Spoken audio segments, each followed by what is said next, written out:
তারাপীঠের একটি বেসরকারি হোটেলে ঘটে গেল এক ভয়ঙ্কর ঘটনা। হোটেলে লুকিয়ে অশ্লীল ছবি তোলার অভিযোগে গ্রেপ্তার হলেন দুই হোটেল কর্মী।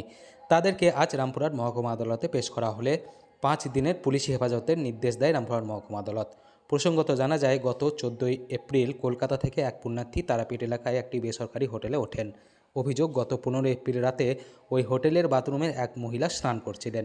সেই সময় বাথরুমের ভেন্টিলেশন থেকে হোটেলের এক কর্মী স্নানের অশ্লীল ছবি মোবাইল বন্দি করার সময় নজরে পড়ে। সঙ্গে সঙ্গে হোটেলের ওই কর্মীকে হাতে নাতে ধরে তার হাত থেকে মোবাইল কেড়ে নেওয়া হয়।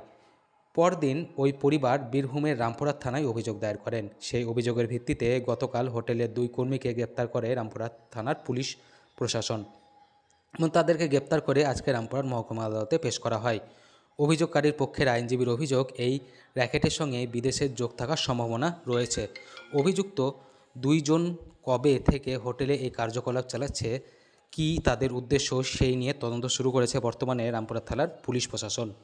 আজকে জানেন আপনারা যে তারাপীঠের আরোহী লজ আছে, সে আরোহী লজে 14 তারিখে দুটো ফ্যামিলি তারা সেখানে রুম বুক করে তারা ভাড়া নেয়।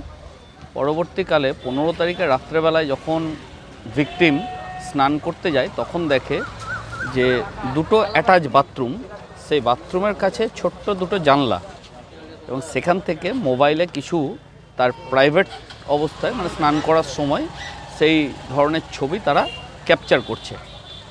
তার মনে সন্দেহ হওয়াতে এবং সে যখন দেখে যে টোটালটা তার রেকর্ডিং হচ্ছে বিশেষ মুহূর্তটা, তখন সে রামপুরহাট থানায় এসে অভিযোগ দায়ের করে।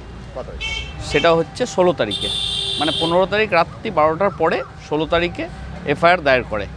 এফআইআর দায়ের করার ফলে গতকালকে ভিকটিমের একটা 164 রেকর্ড হয়েছে এবং আজকে রামপুরহাট থানার পুলিশ খুব তৎপরতার সঙ্গে দুজন অ্যাকিউজডকে অ্যারেস্ট করে এবং ফরওয়ার্ড করে। তাদের 5 দিনের পিসিও চাওয়া হয়, সেই পিসিও লার্নেড কোর্ট 5 দিনই অ্যালাউ করেছেন।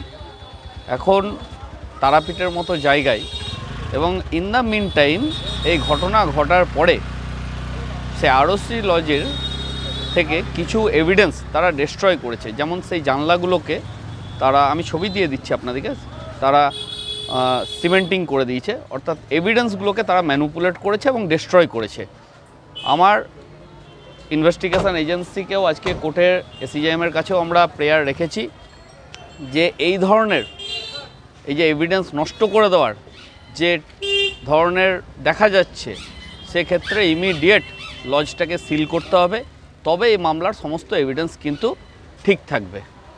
এটা একটা র্যাকেট, এই ধরনের ছবি তারা ওয়েবসাইটে আপলোড করবে এবং বিদেশ থেকে, আপনারা জানেন যে বিদেশ থেকে এর একটা টাকা পয়সা লেনদেনের ব্যাপার থাকে। এই র্যাকেট মূল মাথাকে ধরতে হবে। আমি হচ্ছি ভিকটিমের হয়ে আমি আছি অভিষেক ব্যানার্জি, অ্যাডভোকেট, রামপুরহাট কোর্ট।